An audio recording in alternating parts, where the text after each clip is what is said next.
Okay guys, now we're going to take a look at the rhythm pattern for Compionate Blues. So we're over here with our right hand, what our right hand is doing. And first thing we need to know about this is it's played as a shuffle. So when you're playing a shuffle, you have kind of, I call it walk with a limp in terms of rhythm. So it's this sound.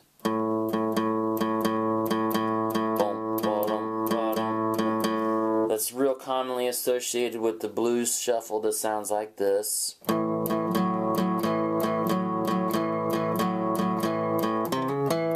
That type of stuff. So that's your shuffle.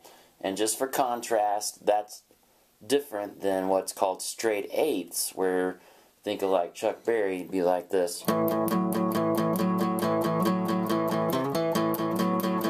That's more straight eighths, okay? So important that you know that. In terms of how it's written down on the paper though, there's no difference. They're all eighth notes. It's just one you just know is played with a shuffle feel. So you kind of count it 1 and 2 and 3 and 4 and versus the straight eights you would count 1 and 2 and 3 and 4 and. Alright, really important concept to be familiar with.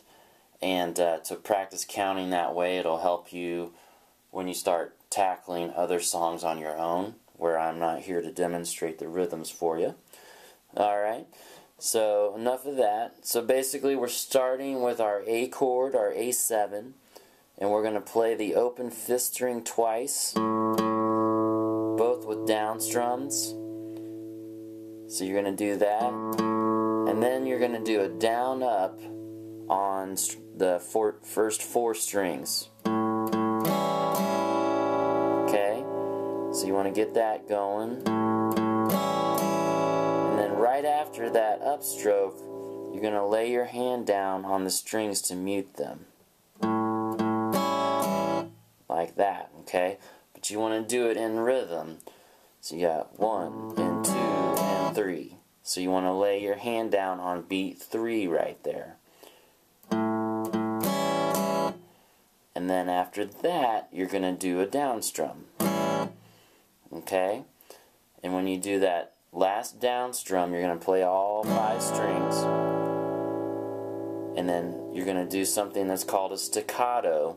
This is notated as a quarter strum, but you're going to actually choke it and cut it off, basically. So let me play the whole rhythm for you.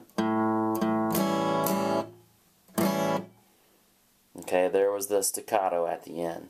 Let me play that without the staccato just so you kind of know. I'm going to do 2 measures back to back. Here's without the staccato.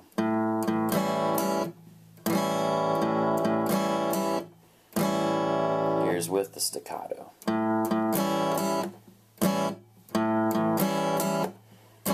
It just adds some more punch, some more definition to the rhythm, keeps it funky. Alright? So that's your basic rhythm pattern. You're just going to continue that through the entire song. Now, quickly, let me talk about the format. You have what's called a 12-bar format. And in the 12-bar format, there's 4 measures of the 1 chord, which is A in this case. And then you have 2 measures of the D chord, which is D in this case. And we're doing 7th chord, so D7. So there you would start on your open 4 string. So you'd have 2 measures of your 4 chord, in this case D. Then you go back to your 1 chord for 2 measures, which is A7. And then you go to your 5 chord, which is E7. And you only go for 1 measure on that. In this case, on your E7, our strum pattern, we're going to play our open 6th string twice. And then add our strum pattern there. Okay. And then you go to your D7. Okay. So that's your 4 chord. And then you finish out the 12 bars with 2 more measures of your 1 chord, your A7. Okay. So it's 4 measures of A, 2 measures of D, then 2 measures of A, then 1 measure of E, 1 measure of D, and 2 measures of A. Or in terms of the chords, their numbering system, you have 4 measures of 1, 2 measures of the 4 chord, 2 measures of the 1 chord, 1 measure of the 5 chord, 1 measure of the 4 chord, and 2 measures of the 1 chord. Okay? Now on this particular version, the last 2 measures of the 1 chord, I actually have a little run of music using the A minor pentatonic.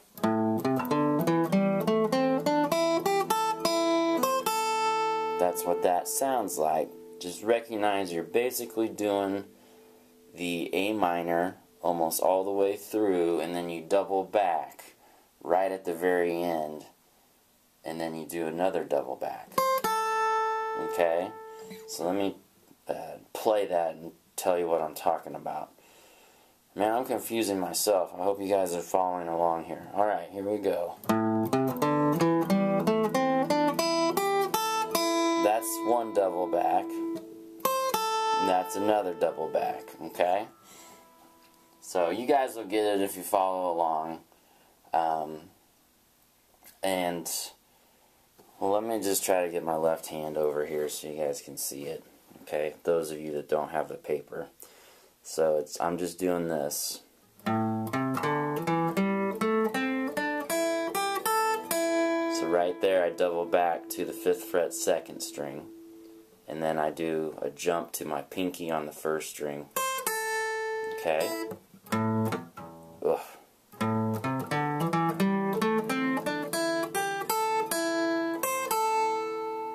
So that's what that looks like. Okay? And just so you guys know, when we're doing the rhythm stuff over here, our left hand just stays on the chord, okay? So that's what makes this type of thing so great. And also, one other quick tidbit, this is where it's important to keep your fingers hanging out, so when you're going back and forth between muting the strings and not muting them, you don't have this extra motion of having to bring your fingers out, okay? Alright. Without further ado, ladies and gentlemen, I give you Comping A Blues.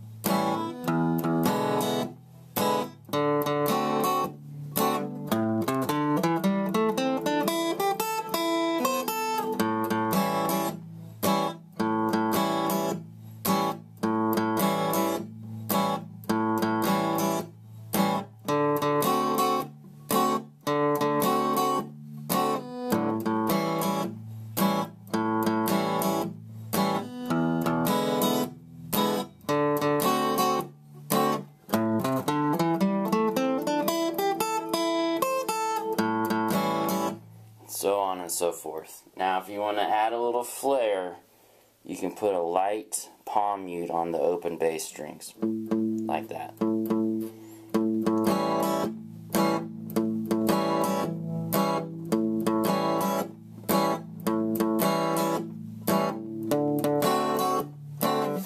But that's totally up to you. You can do it however you'd like. And that concludes our right hand lesson on Comping A Blues in the 12-bar format in the key of A. Enjoy, and I will see you guys on Thursday. Thank you.